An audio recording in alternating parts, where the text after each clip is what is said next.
асуулт хариултууд нь болж байна уу? Болж. За. Сургуулаад шүмжлэх гэж юм шиг яасан юм бэ чи. Нэгдүгээр бүртээ шүмжилж чинь. Юу гэж? Хүүтэн байна.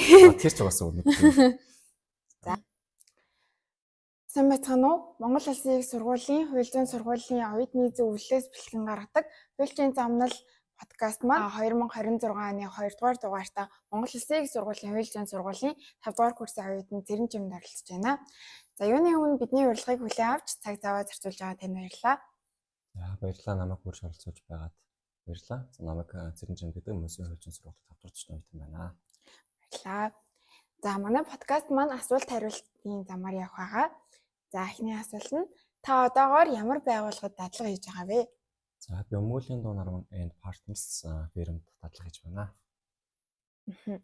Яагаад энэ байгууллагыг сонгох болсон бэ? За би энэ байгууллагатаа 2025 оны одоо өнгөрсөн жилийн 6 сараас хойш дадлага хийж байна. За энэ байгууллага маань болохоор 2011 онд Монгол Улсад одоо анх байгуулагдсан Австрали төвтэй олон улсын фирм Mintrade гэсэн фирмтэй ер нь бол фирмээс үүсэлтээр байгуулагдсан. За тэгээд 2023 онд одоо үйл ажиллагаагаа өөрчлөөд нэрээ өөрчлөөд ер нь бол Өмгөөлийн дуу наран and partners гэсэн энэ одоо байгууллага руу шилжсэн байгаа.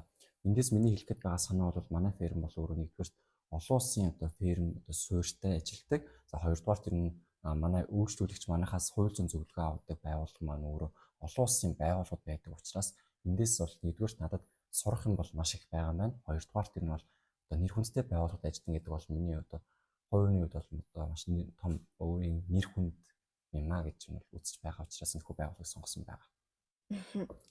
За тэгвэл одоо энэ хуулийн сургуульд сурж байгаа 4 жилийн сургалт нь таны дадлага хийхэд хэрхэн бэлтгэгдсэн гэж та бодож байна? За манай Мөсийн хууль зүйн сургуулийн эрдэмтэн багш нарын ер нь бол заах арга барил, мэдлэг, уур чадвар бол бусад сургуульд бол мэдээж харьцуулшгүй. За тэр хэрээр ер нь бол намайг ер нь бол энэ дадлага хийхэд нь бол хангалттай хэмжээнд бэлтгэсэн гэж үзэж байгаа. Тийм учраас ер нь бол энэ дадлагынхаа ер нь бол дадлага хийх хугацаанд ер нь бол сайн одоо юм сурч мэдэж олж авсан гэж үзэж байгаа. За өнөөдрөөс нь ихэнх оюутнууд ингээд асуудаг штеп. Аль хичээлүүд нь бодит ажил дээр хамгийн их хэрэг болдог вэ гэдэг асуултанд хариулж өгөөч. Тийм асуултууд ер нь бол нэлээд ер нь явдаг л та. Тэгээд за яг ингээд эргээд бодоод үзэхээр ер нь бол хуулийн сургуульд сурч байх хугацаанд бол салбар эргэцэн хууль тогтоомжийг хэрэглэе гэдэг хичээлүүд ер нь бол дадлага хийх хугацаанд ер нь бол хамгийн их нь бол хэрэгтэй байсан байна гэж ер нь үзсэн.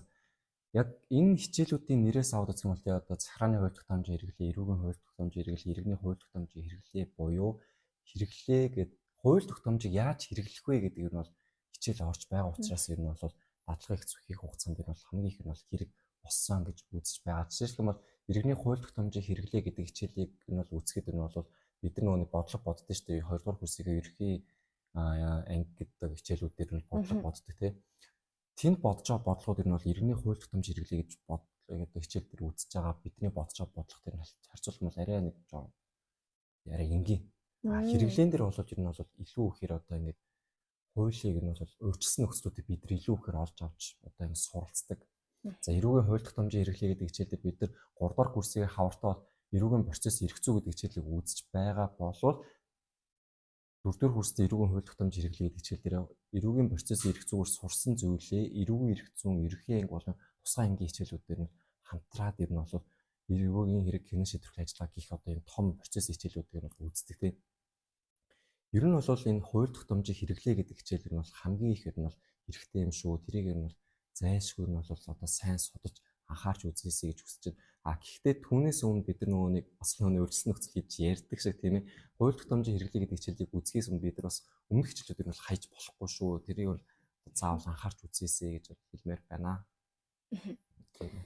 За сургууль дээр үзсэн онол болон практик хоёр хоорондоо ингээ хэр нийцж ийн гэж та бодож байна? За энэ асуултын тухайд гэвэл нийцж байгаа. Гэхдээ бас энэ бол нийцэхгүй юм бас нэрсэд байхыг үүсэхгүй тийм.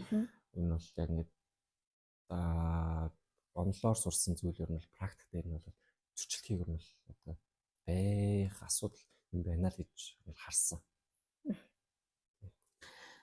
Та дадлага хийж байх хугацаанд таны хамгийн их сурсан зүйл чинь юу вэ? За дадлага хийх хугацаанд гэх юм. За нэгдүгээр хоёр хэсэгт хувааад үзчихье. За нэгдүгээрт хувийн үнийн хөгжлийн програмд нь бол хариуцлагатай байж сурсан. Цаг баримтал сурсан. За хоёрдугаарт гэх юм бол дадлагын хугацаанд хийх хугацаанд ер нь бол шүүх хуралд ер нь айгүй их сурсан. Одоо суусан. Тэндээс ер нь бол шүүхийн процесс ажиллагаануудыг нь бол төлхөөтэй нь бол илүү одоо мэдэж авсан. 3 дугаар курсын одоо процесс эрх зүй гэдэг хичээл үзэж байхад одоо иргэний процесс эрх зүй гэдэг хичээл үзэж байхад бол бид нар өөрсдөө ингээд шүүх одоо загвар шүүх хуралдаан хийдэг байсан ч гэсэн шүүх хурал ер нь бол сууж байгаагүй. Гэтэл дадлагын хугацаанд ер нь бол бидний одоо сургуулиас бас нэг шаарддаг юм та бүхэн бол заавал шүүх хурал сууж байгаарай гэжсэн. Тэгэхээр бас эндээс нөгөө миний хэлдэг байгаа санаа нь бол процесс ажиллагааг нь бол төлхөөтэй одоо шүүхийн хэрэг хянаа шийдвэрлэх ажиллагааг нь айгүйх ер нь сурсан байгаа. За тэгвэл дадлагын үеэр хамгийн хүндрэлтэй санагдсан зүйл нь юу байсан бэ? За бараг байхгүй юм болов. Энэ бол миний ажиллах орчин таатай байсан. Тэндээс ер нь маш их зүйлсийг нь сурч байсан учраас нэг хэцүү ер нь бол байхгүй байна гэж байна. Шүүх, прокурор, өмгөөллийн байгууллагын ажил бодит байдал дээр таны төсөөлснөөс хэр ялгаатай байсан бэ? За би өмгөөллийн фермийг ер нь бол багтаач явах тийм нэгдэр хүрсэн авахтай энэ бол ер нь айгүй гоёор төсөөлөх байсан л та. Гэхдээ тэр төсөөлөл маань яг л бас тэр хэвээрэл хадгалагдсан. Тийм юм тэгээд хүний одоо ер нь ажиллаж байгаа орчин нь бол бас нэг жоохон нөлөөтэй гэж үзтээ. Тэгээд миний одоо ажиллаж байгаа ферм бол одоо миний яг төсөөлөл ер нь бол одоо хадгалж одоо авч үлдэж одоо яг бодит байдал дээр нь нийцсэн гэж хэлмээр байгаа.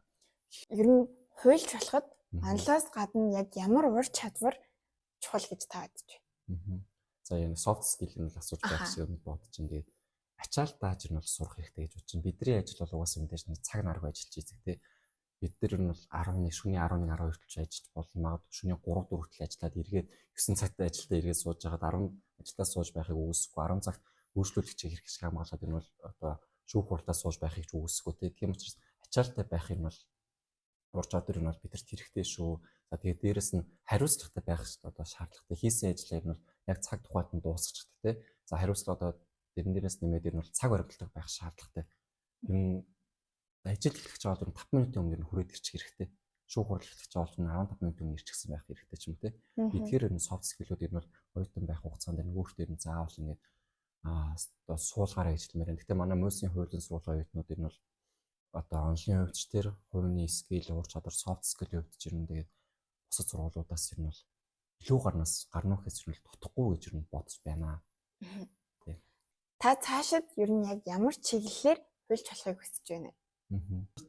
Хэрвээ салбар эрх зүйн тухайд ярьж байвал би иргэний салбар, хувийн эрх зүйн одоо салбар тэр дундаа энэ бол иргэний эрх зүйн салбараар нь төлхөөтэй ер нь чиглэж ажиллахыг хүсэж байгаа. Гэхдээ би сүүлд нэг хүнээс аягүй чухал үг сонссон юм аа. Бид нэр юуны тухайн төрөлгөөр хуульч болоогүй гэж ер нь бол ингээд тэр салбарыг сонирхож байгаа, энэ салбарыг сонирхож байгаа гэхээс илүүтэйгээр нь бүх салбарлууд ер нь бол ажиллаад үзчих хэрэгтэй юм байлээ. Зөвхөн одоо иргэний эрх зүйд ажиллаж байгаа нэг л те одоо гэрээний эрх зүй, за хотлон уралдах гэрээг мэддэг ч юм, иргэний хуулийг мэддэг ч юм уу те. Гэр бүлийн эрх зүйг нь ганц одоо мэрсэг мэддэг. Гэсэн ирнэ амьдрал дээр нь бол хүний одоо энэ бол хамгийн одоо төлхөөтэй нь бол одоо учирч болцсогүй те нэг эрүүгийн эрх зүйтэй одоо эрүүгийн процесс ажиллагааг нь бол мэдэхгүй те энэ нэг хамаатан нийгэм асуух те би мэдэхгүй штэ би эрүүгийн эрх зүй сонирхдаг юм бол инээд үнтэй гонигтай ч юм бол асуудал. Тийм учраас энэ бол би бол цаашдаа яг явцын дунд ер нь одоо доктор суурьшилтэй одоо мундаг хуульч болох юм бол иргэний эрх зүйн салбарт хуульч болохыг нь бол одоо ажиллахыг нь бол хүсэж байгаа. Гэхдээ ер нь бол бусад салбар одоо хууль одоо салбар эрх зүйн нь хайж болохгүй юм шүү гэж ер нь хэлмээр байгаа. За тэгээд хоёр дахь одоо хариултыг өгөх юм бол би ер нь цаашдаа өмгөөлөгчийн өмгөөлөгчөөр ажиллана. Таны одоо төгсөх курсын оюутан штэ тий. Тэгэхээр доод курсын оюутнуудад ингээд зөвлөгөө өгөх тийм зүйл байна. За хэд хэдэн зүйлийг ярмаар байна л да. За нэгдүгээр тэр нь бол мэтгэлцэх ур чадварыг ер нь хөгжүүлээрэй гэж хэлмээр байна. За мэтгэлцгийн аж ахуйн бол бид нар бас бичих ур чадвар нь сайн байх хэрэгтэй. Хичнээн 1000 бариач байсан ч гэсэн энэ бол нэхэмжлээ ч юм уу, хариу тайлбараа ч юм уу тий үйлчлүүлэгч хаан гэрээг ер нь бол сайн бичиж чадахгүй юм бол ер нь бас хуульч гэхэд бас хэцүү. Нөгөө талаараа бас ер нь бол итгэлцэх ур чадвар те үнслэлтэй, логиктэй, рационал, шүүмжлэл сэтгэлийг ер нь хөгжүүлэх шаардлагатай гэж бол би одоо курсын дүүнээс одоо хэлмээр байгаа. За хоёрдугаарт ер нь бол цагийн ямиг цагт нь хийждэг байх хэрэгтэй. Хичээлээ сайн хийждэг байх хэрэгтэй. Оюут насандаа сурч болох юм юу байна те бүгдийн л ер нь сурчих хэрэгтэй. Хажуугаар нь хичээлээ хийх хажуугаар нь бас сайн амарч байгаарэ. Шинжэнгөө нойргоо онол 7 хоног нойргоо онлоо гэл энэ бол надад байх л нэг хэвийн үзэгдэл юм шиг харагддаг л надад. Гэхдээ тэрний хажуур нь бол одоо бие хагаасаа хамгаалж байгаарэ. Инээдэнтэй юм шиг нэг 2 3 дугаар курстэй нойргоо онч чаддаг байсан хүүхд 5 дугаар курстэй нойргоо онч чадгаа болчихсон те гэдэг ч юм уу ер нь бол.